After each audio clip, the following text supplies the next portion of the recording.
El incentivo.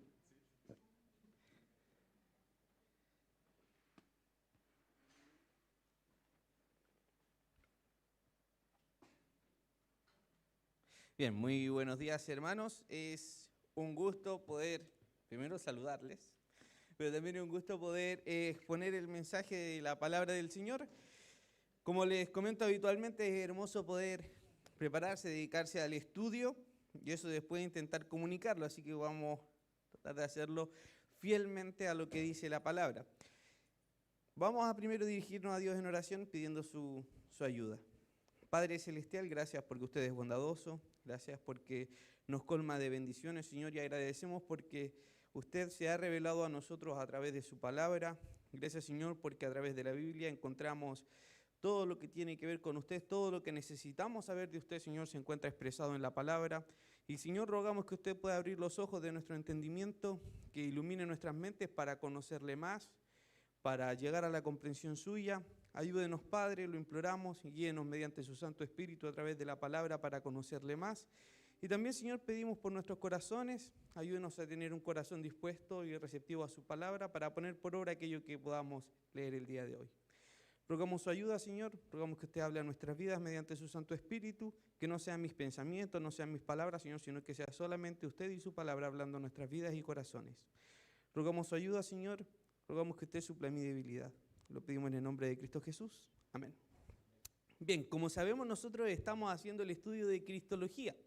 Cristología, como dijimos ya hace un tiempo, es el estudio, tratado, discurso, esa es la palabra logía, de Cristo. Entonces lo que hemos estado haciendo nosotros es tratar de conocer más a Cristo, comprender las cosas que tienen que ver con el Salvador. Y hemos visto bastantes cosas. Hemos visto, si hacemos un recuento, lo primero que vimos fue quién era Cristo, así de manera, digamos, como superficial. ¿Quién era Cristo? ¿Quién es Cristo para las personas? Y veíamos el pasaje de Pedro donde dice, tú eres el, o sea, el pasaje que está en el Evangelio, en Mateo, donde Pedro dice, tú eres el Cristo, el Hijo del Dios viviente. Y vimos esa introducción, veíamos que Cristo va a escribir allá en su, o sea, que Pedro va a escribir en su primera carta, que para nosotros, los que creemos, Cristo es precioso. Y eso fue lo primero que fuimos viendo de Cristo. Luego empezamos a ver algunas cosas respecto al Salvador. Dijimos que era 100% Dios y 100% hombre, es decir, que es Dios y hombre. Después vimos que había una relación con la Trinidad, que está en completa armonía con Dios Padre y con Dios Espíritu Santo. Vimos los nombres de Cristo. Vimos todos los nombres, o no todos, pero una gran mayoría. Vimos 13 nombres y títulos de Cristo. Vimos qué quería decir cada uno, las implicancias que tienen. Y finalmente hemos estado viendo los ministerios, los trabajos de Cristo, los oficios. Nosotros vimos 3 oficios de Cristo. Vimos a Cristo como profeta, a Cristo como rey y Cristo como sacerdote. Vamos a recordar solamente algunas cosas de ello. Vimos a Cristo como profeta. Hebreos 1:1, pasaje conocido, dice, Dios habiendo hablado muchas veces y de muchas maneras en otro tiempo a los padres por los profetas, en estos postreros días nos ha hablado por el Hijo. El pasaje de Hebreos nos dice que Dios nos habla por medio del Hijo, a través del Hijo. Hebreos nos dice que Dios antes habló por profetas y hoy nos habla por medio del Hijo, es decir, es el profeta de Dios.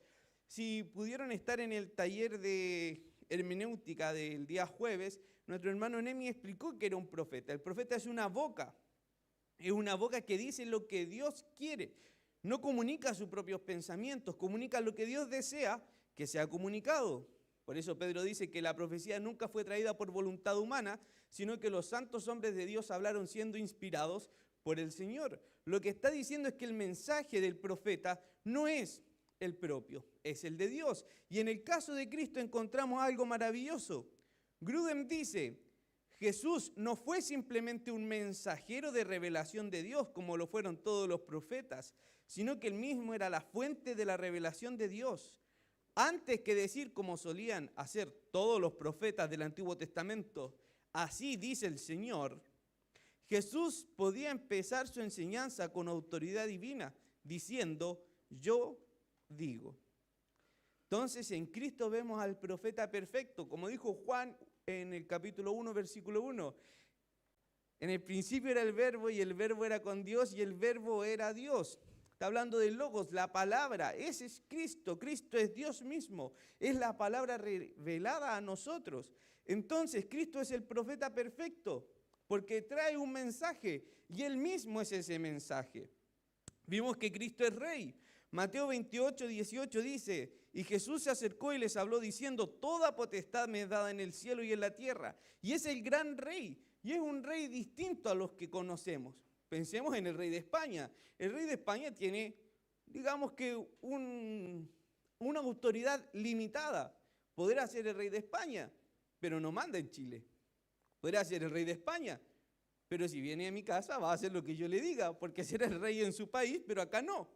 Ahora, con Cristo es distinto, porque Cristo tiene una autoridad que no tiene límite. Su jurisdicción abarca todo.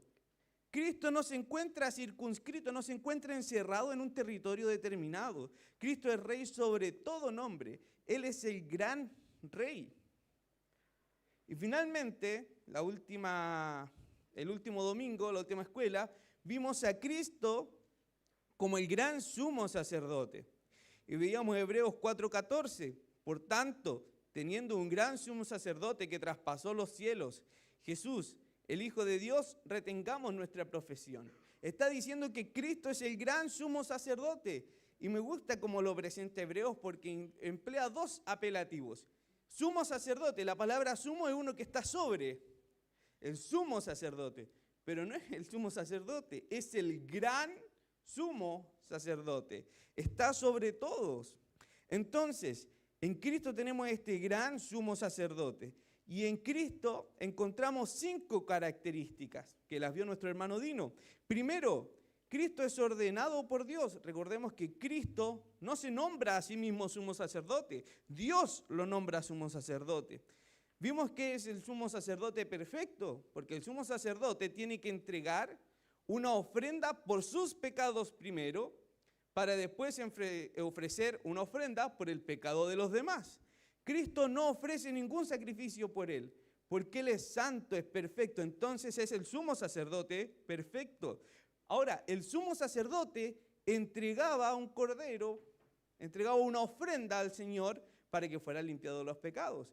Cristo no ofreció nada, se ofreció Él mismo. No trajo nada al altar, se puso Él sobre el altar.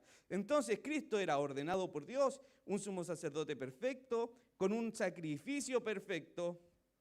Veíamos que nos acerca constantemente a Dios, que Jesús entra directamente en el lugar santísimo, entra a la presencia de Dios y con Él tenemos entrada a Dios Padre. Por eso dice que podemos ir confiadamente al trono de la gracia. Y veíamos que Cristo ora por nosotros. Entonces, eso es lo que hemos estudiado. Ahora, estos 3 oficios yo los puedo ver en el Nuevo Testamento. Por ejemplo, en los Evangelios se presenta a Cristo como profeta. En Lucas 7, del versículo 14 al 16 dice, y acercándose tocó el féretro, y los que lo llevaban se detuvieron y dijo, joven, a ti te digo, levántate. Entonces se incorporó el que había muerto y comenzó a hablar, y lo dio a su madre. Y todos tuvieron miedo y glorificaban a Dios diciendo, un gran profeta se ha levantado entre nosotros. Dios ha visitado a su pueblo. En los evangelios vamos a ver a Cristo como el profeta que había que venir. Recordemos que el Señor había dicho que iba a venir un profeta como Moisés. Y en los evangelios vemos a ese profeta. Vemos que es el mensaje de Dios. Es la palabra de Dios hecha carne. Es el profeta perfecto. También tenemos el pasaje de Juan 9. Recordemos que en Juan 9, del versículo 13 al 17, Cristo le da la vista a un ciego e inquieren contra este hombre. De hecho, en Juan 9, 16 dice, entonces algunos fariseos decían, ese hombre no procede de Dios porque no guarda el día de reposo. Otros decían, ¿cómo puede un hombre pecador hacer estas señales? Y había disensión entre ellos. Entonces volvieron a decirle al ciego, ¿qué dices tú del que te abrió los ojos? Y él dijo que es profeta. Un sanado reconoce que Cristo era un profeta. Ahora, lo que me gusta de esto es que el ciego no pudo ver nada de Jesús, pero sí pudo escuchar su mensaje. Y él reconoció que ese mensaje que venía de parte de Cristo era un mensaje proveniente de Dios. Reconoció que era el Verbo divino hablando. Entonces, en los evangelios podemos ver al profeta, a Cristo como profeta, anunciando el mensaje de salvación, trayendo las buenas nuevas de arrepentimiento, diciendo que el reino de los cielos se ha acercado. En los libros de Hechos y las epístolas, vemos a Cristo como el gran sumo sacerdote, quien traspasó los cielos, quien está frente al Padre intercediendo por nosotros. Por ejemplo, Hebreos 10:10 dice que somos santificados mediante la ofrenda del cuerpo de Jesucristo. Jesucristo como sumo sacerdote entregándose Él en propiciación de nuestros pecados. Segunda a los Corintios 5:21 dice, al que no conoció pecado, por nosotros lo hizo pecado para que nosotros fuésemos hechos justicia de Dios en Él. En primera de Juan 2, versículo 1 dice, hijitos míos, estas cosas os escribo para que no pequéis. Y si alguno hubiere pecado, abogado tenemos para con el Padre, a Jesucristo el justo. Y Él es la propiciación por nuestros pecados. Entonces, en las cartas y en el libro de Hechos, vamos a encontrar a Cristo como el sumo sacerdote, el gran sumo sacerdote. Y en Apocalipsis vamos a ver a Cristo como el gran rey. Pensemos en Apocalipsis 19, versículo 11, dice, entonces vi el cielo abierto, y aquí un caballo blanco, y el que lo montaba se llamaba Fiel y Verdadero, y con justicia juzga y pelea. Sus ojos eran como llama de fuego, y había en su cabeza muchas diademas, y tenía un nombre escrito que ninguno conocía, sino él mismo. Estaba vestido de una ropa teñida en sangre, y su nombre es el Verbo de Dios. Y los ejércitos celestiales, vestidos de lino finísimo, blanco y limpio, le seguían en caballos blancos. De su boca sale una espada aguda para herir con ella a las naciones, y él la regirá con vara de hierro. Y él pisa el lagar del vino del furor y de la ira del Dios Todopoderoso, y en su vestidura y en su muslo tiene escrito este nombre, Rey de Reyes y Señor de Señores. Entonces, si uno ve todo el Nuevo Testamento, si bien uno puede encontrar a Cristo en los evangelios igual como rey y como sumo sacerdote, pero el enfoque mayoritariamente está en mostrar a Cristo como el profeta, el que estaban esperando. Desde Hechos y hasta las cartas entendemos a Cristo como el gran sumo sacerdote, el que se entregó por nosotros para que pudiéramos tener salvación, el que es nuestro abogado, el que intercede por nosotros delante del Padre. Y en Apocalipsis tenemos a Cristo como el gran rey. Eso es lo que nos va a revelar el Nuevo Testamento respecto a Cristo. Ahora, ¿qué vamos a ver hoy? Vamos por favor a Juan 5:39. Ya he hecho el recordatorio de lo que hemos visto antes. ¿Qué vamos a ver hoy? Juan 5:39.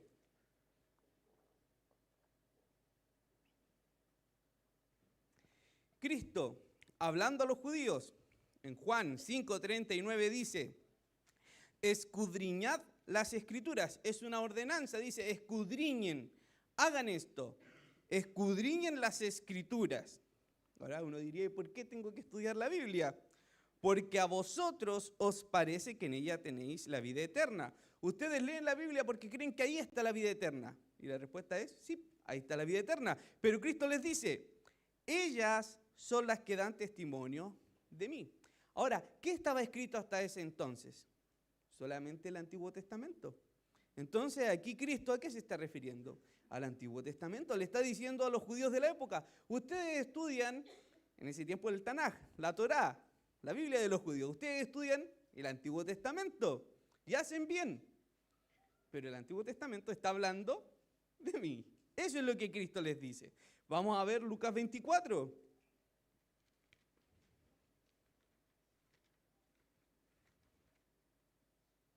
Lucas capítulo 24,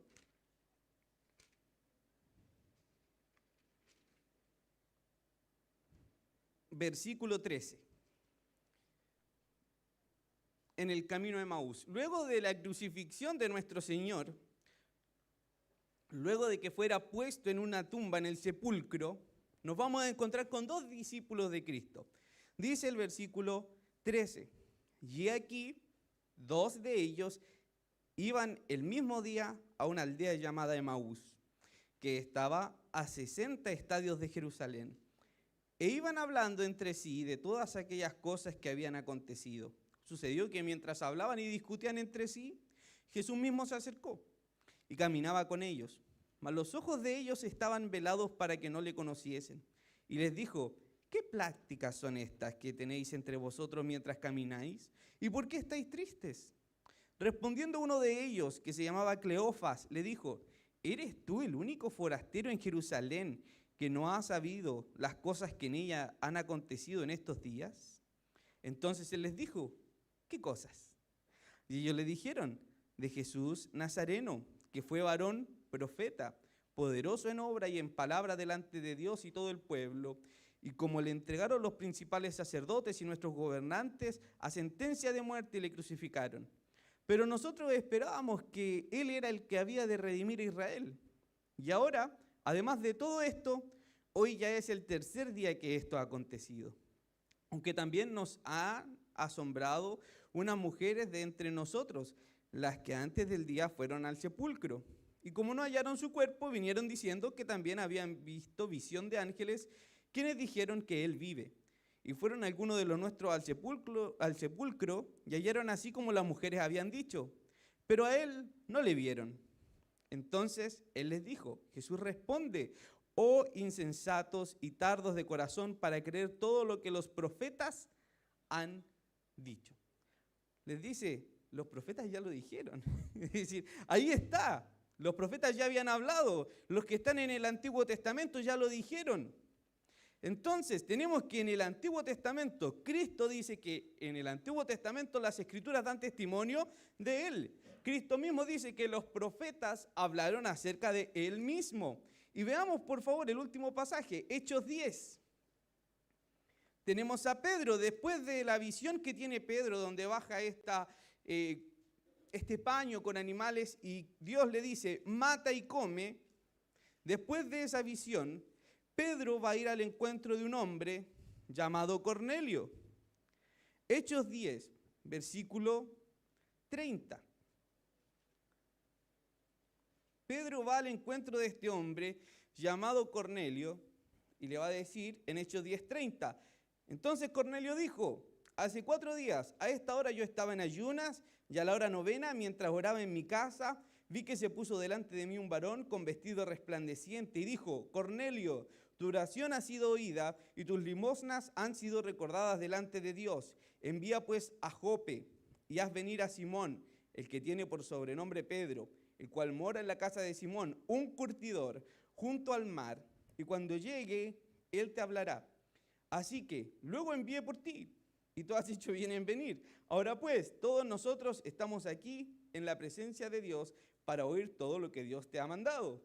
Entonces Pedro, abriendo la boca, dijo: en verdad comprendo que Dios no hace acepción de personas, sino que en toda nación se agrada del que le teme y hace justicia.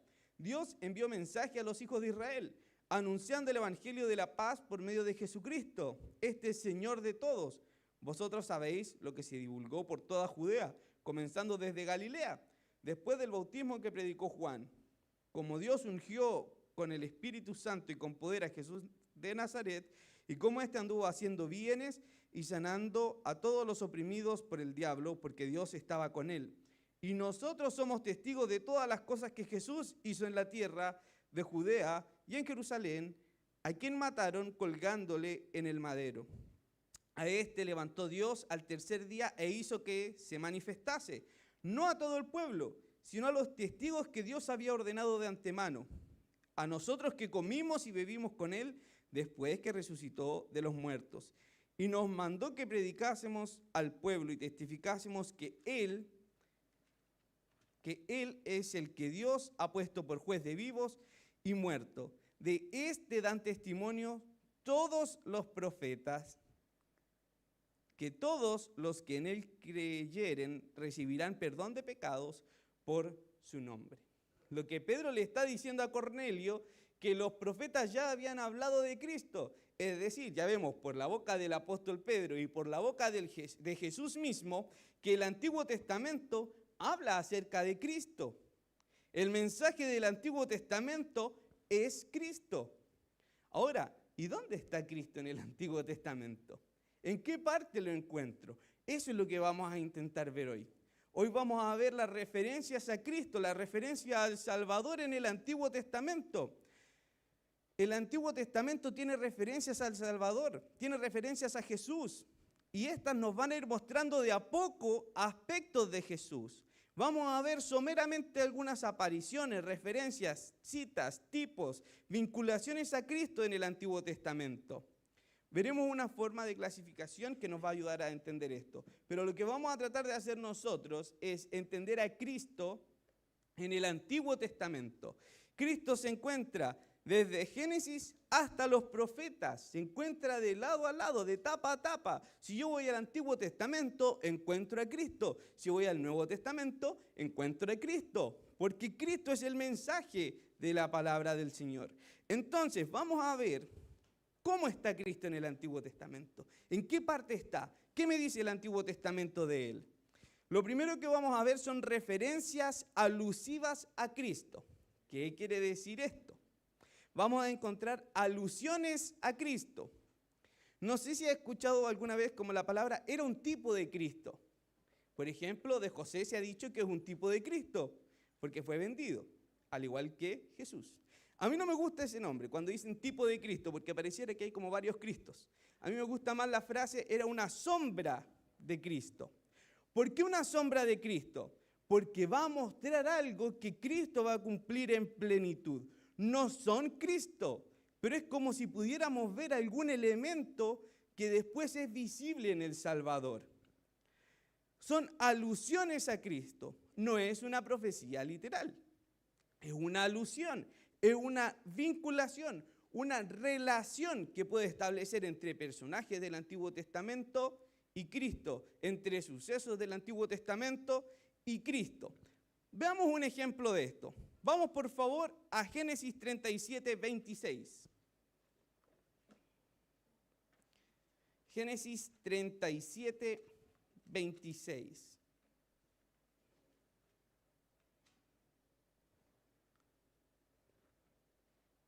El Antiguo Testamento va a mostrar, digamos como de forma difuminada, algunas cosas que en Cristo van a suceder de forma perfecta.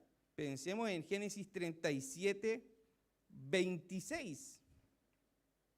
Entonces Judá dijo a sus hermanos, ¿qué provecho hay en que matemos a nuestro hermano y encubramos su muerte? Venid y vendámosle a los ismaelitas, no sea nuestra mano sobre él, porque él es nuestro hermano, nuestra propia carne. Y sus hermanos convinieron con él. Versículo 28. Y cuando pasaban los madianitas, mercaderes, sacaron ellos a José de la cisterna y le trajeron arriba y le vendieron a los ismaelitas por 20 piezas de plata y llevaron a José a Egipto. Ahí tenemos lo que los hermanos de José hicieron con él, lo vendieron a unos mercaderes, lo vendieron por esclavo y el resultado fue 20 piezas de plata. Ahora, si uno avanza en el tiempo y va a Mateo 26,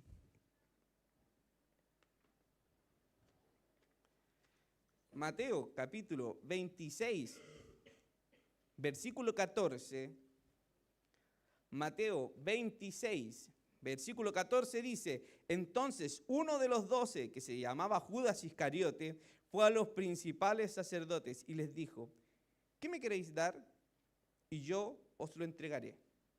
Y ellos le asignaron 30 piezas de plata y desde entonces buscaba oportunidad para entregarle. ¿Por qué podemos entender que esta es una referencia a Cristo? Porque en José vamos a encontrar una sombra, una similitud con algo que va a pasar con Cristo. Así como José fue vendido injustamente, Cristo fue entregado por 30 piezas de plata. Así como José era un hijo amado, el cual fue entregado y rechazado por sus hermanos, Cristo es el Hijo amado de Dios Padre y vendido y entregado y engañado por sus hermanos, por los propios judíos. Ambos fueron vendidos por piezas de plata. Ahora, ¿es perfecta la relación? No. Si vemos, José fue vendido por 20 piezas de plata, Cristo por 30 piezas de plata. José no era Cristo. Lo que vivió no fue una profecía de lo que viviría el Salvador, pero encontramos una relación. Encontramos una relación que no es perfecta, porque veamos, las piezas de plata no son las mismas, pero sí van a padecer algo similar. José padece la traición de sus hermanos y el sufrimiento que él vive termina en bendición de su pueblo, porque cuando llegamos al final de la vida de José, cuando se reencuentra con sus hermanos en Egipto, les dice a sus hermanos: ustedes planearon mal sobre mí, pero Dios lo ha encauzado para bien. Y el pueblo de Israel pudo sobrevivir siendo alimentados por la mano de José. Ahora, Cristo pasó lo mismo. Fue entregado, fue sacrificado, pero ¿para qué fue? Para bendición de todos aquellos que creemos en el sacrificio del Salvador. Entonces, ese es el nexo que uno puede hacer. Y en el Antiguo Testamento vamos a encontrar así varias relaciones. Por ejemplo, ya Dino habló un poco de esta relación la semana pasada, Melquisedec. En Génesis 14 recordamos la situación. Abraham viene de vencer en la guerra a los reyes y sale el rey de Salem y dice que se llama Melquisedec, que es rey de Salem, sacerdote del Dios Altísimo. Recordemos que Melquisedec tenía una característica peculiar: era rey y sacerdote. Ahora, si avanzamos en el Nuevo Testamento y llegamos a Hebreos 5, vamos a ver que Cristo es mencionado por Dios como sacerdote y Cristo es rey. Entonces, ahí tenemos una relación. Ahora, en lo particular, hay algunos que defienden que Melquisedec era una cristofanía. Yo no encuentro pasajes que defiendan esa idea, por eso lo pongo como una relación.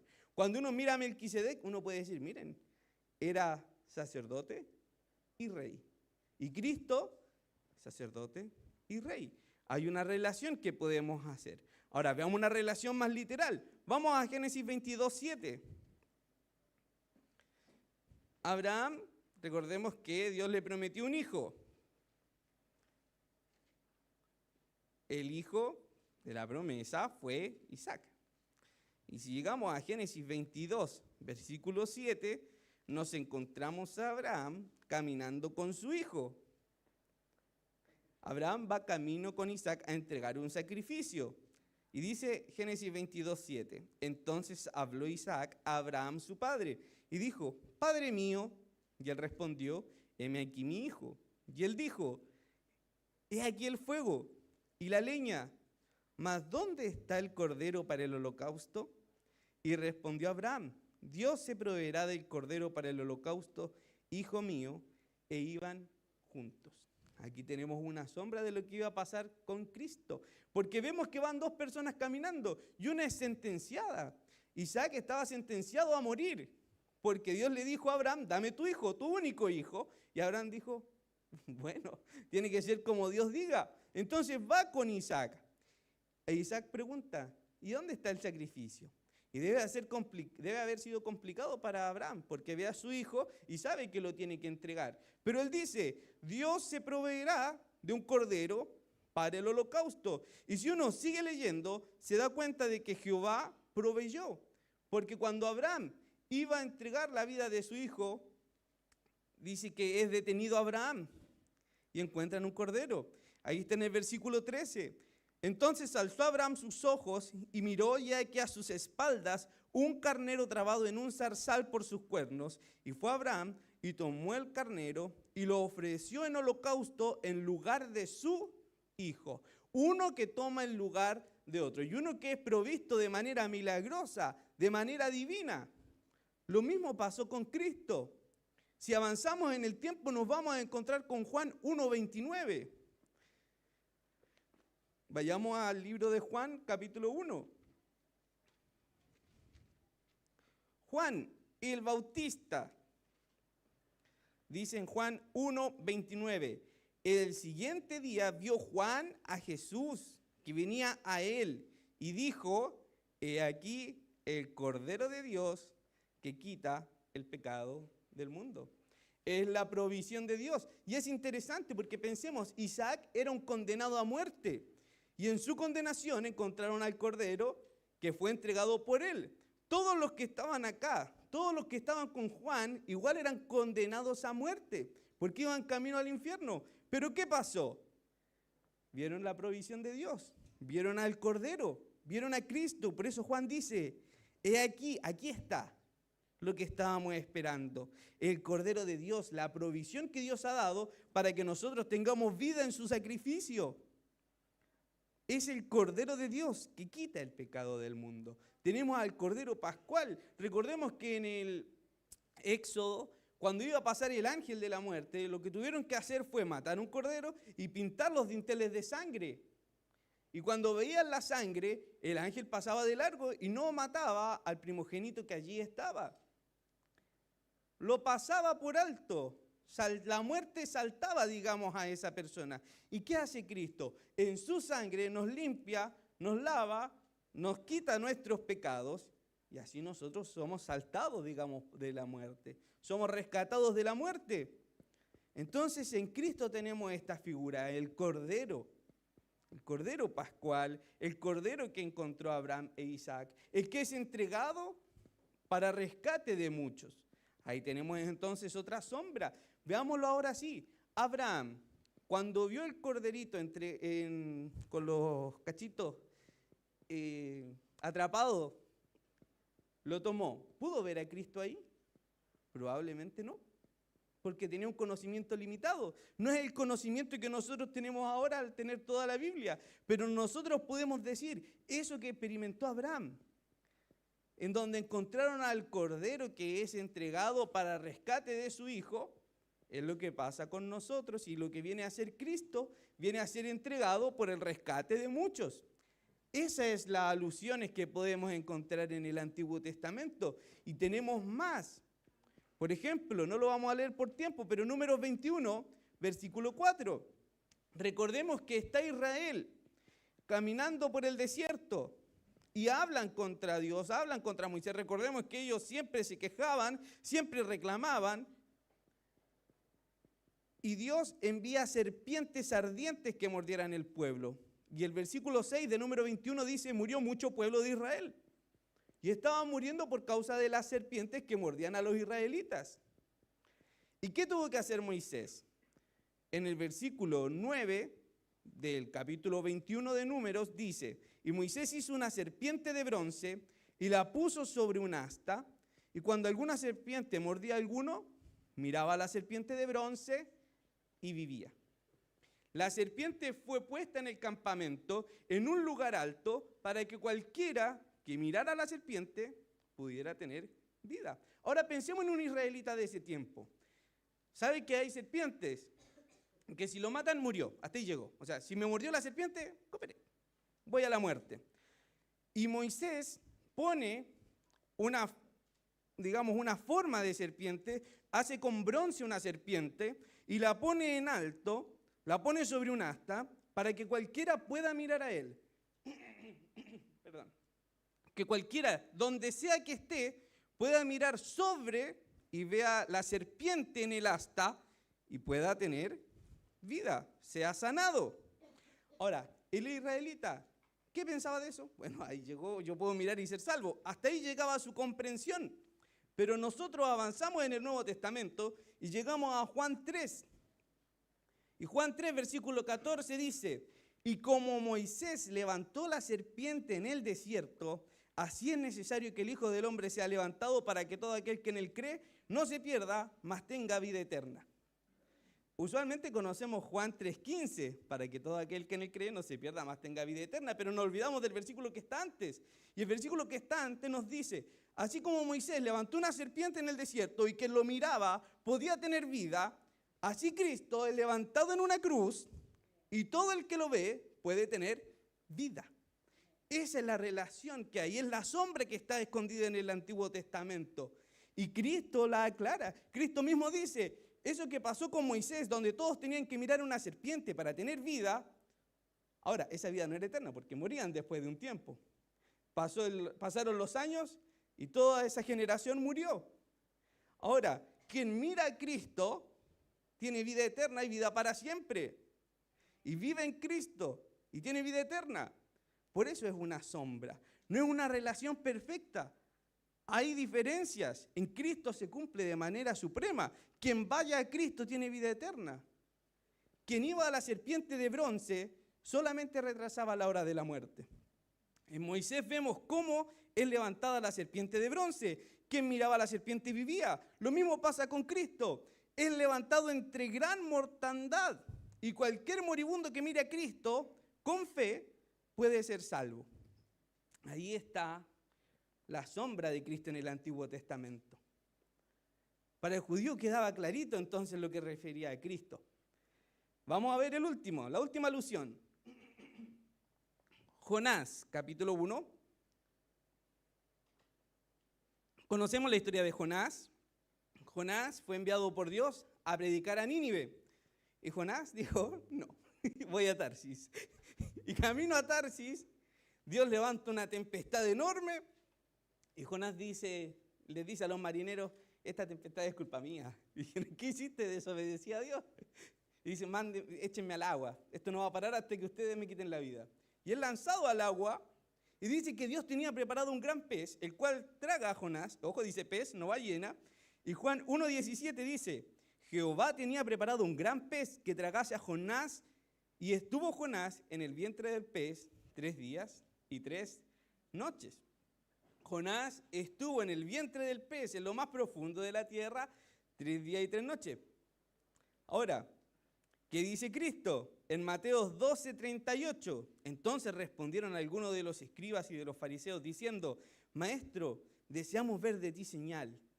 Mateo 12:38, los fariseos dicen, Señor, danos una señal de que tú eres el Cristo. Recordemos que ellos no creían en Jesús. ¿Y qué les dice Jesús? La generación mala y adúltera demanda señal. Señal no les será dada, sino la señal del profeta Jonás. Como estuvo Jonás en el vientre del gran pez 3 días y 3 noches, así estará el Hijo del Hombre en el corazón de la tierra 3 días y 3 noches. Y pasado esos 3 días y 3 noches, Cristo resucitó. Así como Jonás estuvo 3 días y 3 noches en el vientre del pez, en lo profundo, en el corazón del mar, Cristo está 3 días y 3 noches en el corazón de la tierra, pero resucita y sale victorioso. Ahora de nuevo, estas similitudes no son perfectas. Jonás sale vomitado. Jonás no tiene una salida triunfante y gloriosa. Pensemos que probablemente después de que salió, él se quedó un ratito en el mar o en la playa limpiándose. No debe haber sido una imagen muy bonita. Imagínense que usted está en la playa, ve que se asoma un pez y vomita un hombre. Ay, qué asco. Uno, después de que se lave, se acerca a ver cómo está. Con Cristo no pasó así. Cuando Cristo resucitó, todos se querían acercar a ver a Cristo, porque era el Cordero glorificado, el que dijo que iba a morir y que resucitó. Entonces es una sombra. Venía a mostrar algo que después se cumple perfectamente en Cristo. Son sombras de Cristo, son aspectos que luego de que conocemos a Cristo en el Nuevo Testamento, lo podemos vincular con Él. No es una relación perfecta, pero hay una relación, hay una sombra, en donde cuando yo leo el Antiguo Testamento y conozco lo que pasa con Cristo, digo, mira, esto le va a pasar a Cristo, esto pasa con Cristo. Veámoslo así. Cuando llegamos en la Biblia a la parte de los sacerdotes y vemos todo lo que ellos hacían, uno después de que lo lee dice, mira, y esto también lo hace Cristo. Cuando uno llega a ver a Moisés y encuentra a este profeta, que no hay otro como él, que es manso sobre la tierra, y uno después ve a Cristo, uno puede hacer una relación inevitable. Esas son las sombras que están en el Antiguo Testamento, son relaciones que puedo hacer. Ahora, ojo, no todo es relacionable con Cristo. Hay una frase que dice, la alegoría está en el alegorista. ¿Qué quiere decir eso? La relación la hace la persona. Ahora, para que sea una relación correcta, ya vimos que la Biblia misma nos va diciendo, por ejemplo, con el caso de Jonás, ¿cómo relaciono yo a un tipo que se lo comió un pez y que lo vomitó después 3 días con Cristo? Cristo hizo la relación. ¿Cómo hago la relación entre esta serpiente que es levantada en el desierto y que todos la miran y tienen vida con Cristo? Cristo hace la relación. La Biblia misma me dice dónde tengo que hacer la relación. Por ejemplo, yo no puedo decir, en Noé encuentro una sombra de Cristo, porque así como Noé anduvo en el arca, así como Noé andaba en el arca, Cristo andaba en botes. No tiene mucho sentido, ¿cierto? Entonces, la relación tiene que estar explícita por la Biblia. Vimos la situación del cordero. Está un cordero que es entregado por otros. ¿Y qué dijo Juan? Aquí está nuestro cordero. El cordero de Isaac estaba allá. El cordero de nosotros está acá. Y el cordero que viene a entregarse por rescate de todos nosotros. Ese es el primer tipo de alusión que hay en el Antiguo Testamento a Cristo. La primera forma. Tenemos una segunda, que esta es mucho más sencilla, porque es una referencia literal a Cristo. Son profecías, son palabras que directamente apuntan a Cristo. Vamos a ir un poquito más rápido por cosa de tiempo. Génesis 3:15. En Génesis 3:15 tenemos que Dios está hablando con Satanás y la mujer. Ahí está puesto, muchas gracias, Josué. Dice, y pondré enemistad entre ti y la mujer, entre el diablo y la mujer, entre tu simiente y la simiente suya. Esta te herirá en la cabeza y tú le herirás en el calcañar. ¿De quién está hablando? De Cristo. ¿Quién da un golpe mortal sobre Satanás? Cristo. Es una profecía sobre Cristo. Dios mismo está avisando. Va a llegar un momento en donde va a venir alguien, todavía no dice qué, pero dice que viene alguien. Y ese alguien va a dar un golpe mortal sobre Satanás y el diablo. Y dice que va a ser herido en el calcañar, una herida superficial, una herida que no es mortal. ¿Es dañado? Sí, pero no es mortal. Así como Cristo fue molido, golpeado y crucificado, pero que termina resucitando, esa es la herida en el calcañar, digamos. ¿Y qué hace Cristo? Triunfa sobre el diablo. Ahí tenemos entonces una profecía directa a Jesucristo. El pasaje, yo creo que predilecto en cuanto a profecía respecto a Cristo, Isaías 53. Es una alusión clara al Salvador Jesús. Porque dice en el versículo 3, despreciado y desechado entre los hombres, varón de dolores, experimentado en quebranto, como que escondimos de él el rostro y fue menospreciado y no lo estimamos. Ciertamente llevó él nuestras enfermedades, sufrió nuestros dolores y nosotros le tuvimos por azotado, por herido de Dios y abatido. Mas él herido fue por nuestras rebeliones, molido por nuestros pecados. El castigo de nuestra paz fue sobre él. No hay otro sino Cristo. Es una profecía al Salvador. Quien lea Isaías 53 estaba esperando al Cristo. Y después vemos que esto se cumple. El Salmo 110, que lo estudiamos esta semana o lo referimos esta semana. No, perdón, el Salmo que viene lo estudiamos esta semana. Todavía no llegamos al 110. Me adelanté varios miércoles, como medio año. El Salmo 110, perdón. Jehová dijo a mi Señor, siéntate a mi diestra hasta que ponga a tus enemigos por estrado de tus pies. Dijo el Señor a mi Señor. Dijo Dios a Cristo. Está hablando acerca del Salvador, literalmente. Y veamos el Salmo 72. Ahí sí, Nemi. Salmo 72. Este salmo lo vimos esta semana, el día miércoles. El Salmo 72, vamos a considerar el versículo 12. Dice, porque él librará al menesteroso que clamare, y al afligido que no tuviere quien le socorra, tendrá misericordia del pobre y del menesteroso, y salvará la vida de los pobres. De engaño y de violencia redimirá sus almas, y la sangre de ellos será preciosa ante sus ojos. Ahí encontramos que era una oración del rey David. Ahora, ¿de quién está hablando? Dice que él librará al menesteroso que clamare, al afligido lo socorrerá, va a tener misericordia del pobre y del necesitado, va a salvar al pobre, va a redimir las almas del engaño y la violencia, y la sangre de ellos será preciosa ante sus ojos. Si avanzamos en el tiempo y llegamos a Isaías 63, vamos a encontrar más o menos lo mismo. Isaías dice, en Isaías,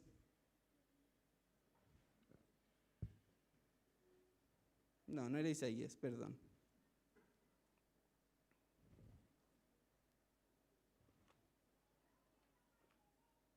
Denme un segundo, por favor.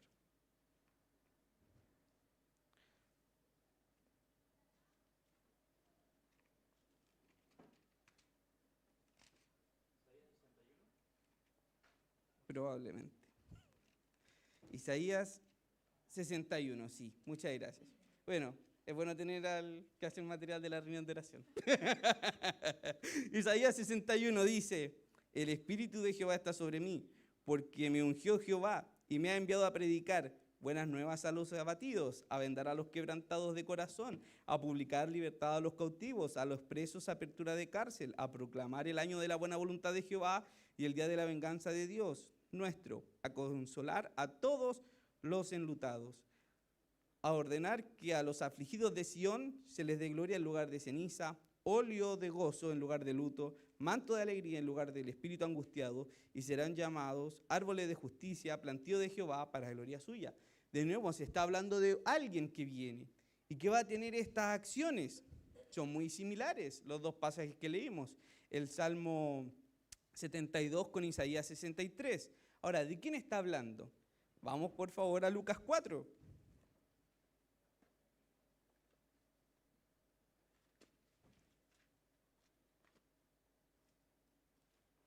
Lucas capítulo 4.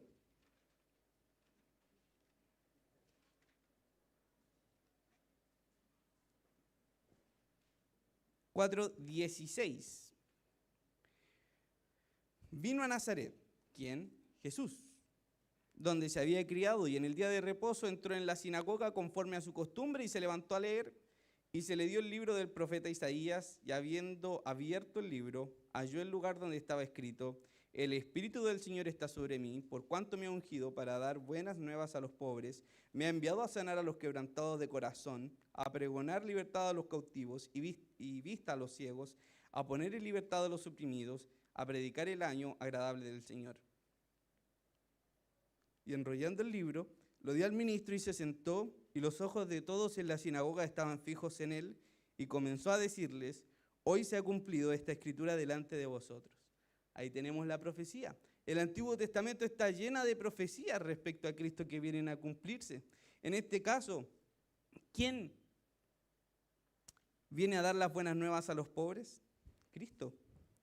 ¿Quién viene a sanar a los quebrantados de corazón? Cristo. ¿Quién pregona libertad a los cautivos? Cristo. ¿Quién da vista a los ciegos? Cristo. ¿Quién da libertad a los oprimidos? Cristo.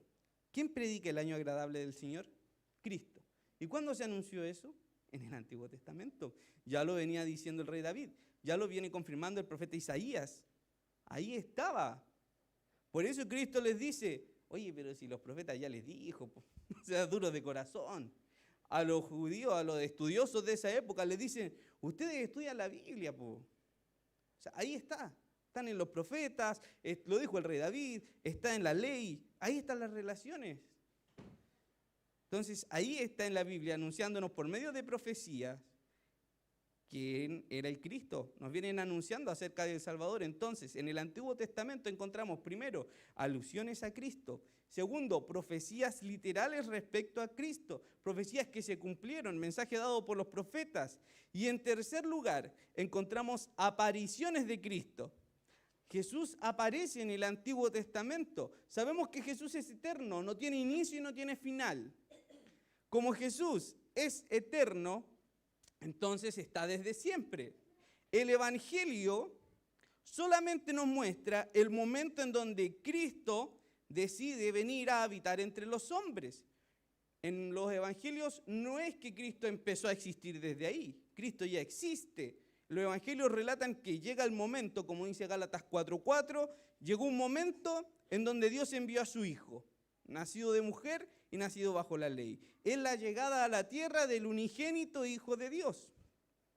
Ahora, como es eterno, Él ya antes había estado entre nosotros los seres humanos. Podemos decir que son visitas de Cristo, entre muchas comillas, son visitas de Cristo a los seres humanos.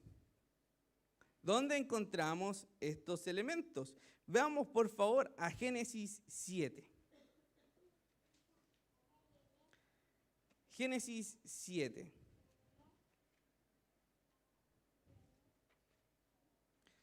Sabemos que Dios había prometido a Abraham un hijo que era Isaac. Pero él con su mujer, dudando de Dios, decidieron ellos cumplir la promesa de Dios mismo No, perdón, me salté. Ese lo vamos a ver después. Ya, pero vamos a Génesis 7, versículo 11.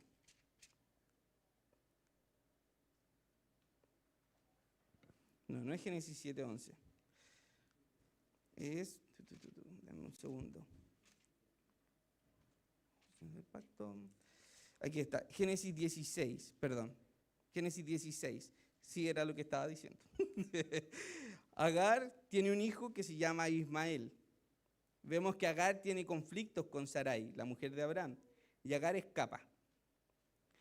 Y en Génesis 16, versículo 7 dice, y la halló el ángel de Jehová junto a una fuente de agua en el desierto, junto a la fuente que está en el camino de Shur. Y le dijo a Agar, sierva de Sarai, ¿de dónde vienes tú y a dónde vas? Y ella respondió, huyo delante de Sarai, mi señora. Y le dijo el ángel de Jehová, vuélvete a tu señora y ponte sumisa bajo su mano. Le dijo también el ángel de Jehová, multiplicaré tanto tu descendencia que no podrá ser contada a causa de la multitud. Además le dijo el ángel de Jehová, he aquí que has concebido y darás a luz un hijo, y llamarás su nombre Ismael, porque Jehová ha oído tu aflicción, y él será hombre fiero. Su mano será contra todos, y la mano de todos contra él, y delante de todos sus hermanos habitará. Entonces llamó el nombre de Jehová que con ella hablaba. Tú eres Dios que ve, porque dijo, ¿no he visto también aquí al que me ve? Por lo cual llamó el pozo, pozo del viviente que me ve. He aquí que está entre Cades y Bered. ¿Quién habló con Agar? Dice el ángel de Jehová. Este nombre lo vimos ya nosotros cuando estudiamos los nombres y títulos de Cristo. Ahora, veamos, dice que en el versículo 10 le dijo también el ángel de Jehová, multiplicaré tanto tu descendencia. Está hablando en primera persona, no está diciendo Dios te va a multiplicar, así que no es un ángel. Y cuando llegamos al versículo 13, dice que Agar reconoce con quién está hablando. Tú eres Dios que me ve.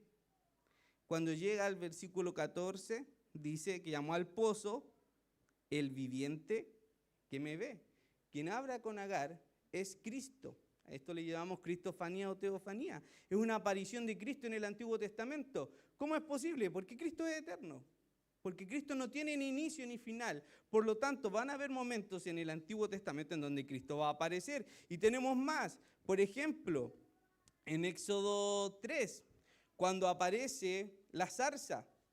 La zarza dice que era el ángel de Jehová, el ángel de Dios. Éxodo 3, versículo 2 dice, y se le apareció el ángel de Jehová en una llama de fuego en medio de una zarza. Y él miró y vio que la zarza ardía en fuego. ¿Quién está hablando con Moisés? Es Cristo. Cuando llegamos a Éxodo 23, versículo 20, Dios le dice a Moisés, he aquí yo envío a mi ángel. Y en el versículo 21 dice que los israelitas tienen que guardarse de este ángel, que tienen que oír su voz, que no le tienen que ser rebelde porque no va a perdonar la rebelión. Está hablando de Cristo. Cristo es quien acompañó a los israelitas a través del desierto. Recordemos que Moisés le dijo a Dios, si tú no vas conmigo no nos saques. Y Dios fue fiel a su palabra y los acompañó él mismo en Cristo todo el tiempo. Y en Josué 5, 13 dice que estando Josué cerca de Jericó, alzó los ojos y vio un varón que estaba delante de él, el cual tenía una espada desenvainada en su mano. Y Josué, yendo hacia él, le dijo, ¿eres de los nuestros o de nuestros enemigos? Él respondió, no, mas como el príncipe del ejército de Jehová he venido ahora. Entonces Josué, postrándose sobre su rostro en tierra, le adoró y dijo, ¿qué dice mi señor a su siervo? Entonces tenemos que, ¿con quién se encontró Josué? Con Cristo, porque vemos aquí que le adora. Si fuera un ángel no hubiera recibido la adoración, pero recibe la adoración. Entonces es Cristo. Entonces, ¿Cristo estaba en el Antiguo Testamento? Por supuesto que sí. Y hemos visto en 3 situaciones por lo menos. Hemos visto apariciones literales de Cristo a ciertas personas. Hemos visto profecías sobre Cristo y hemos visto alusiones a Cristo. Entonces, lo visto el día de hoy nos permite comprender que el Antiguo Testamento está impregnado de la presencia de Cristo desde Génesis 1. De hecho, en Génesis 1, cuando dice Dios, hagamos, está hablando en plural, está Cristo en la obra creadora. Y cuando llegamos a los profetas, nos encontramos que el mensaje de su profecía también está Cristo. Entonces, toda la Escritura nos habla acerca de Cristo. Y ahí viene mi aplicación. Entonces, ¿qué tengo que hacer yo? Conocer qué dice de Cristo el Antiguo Testamento.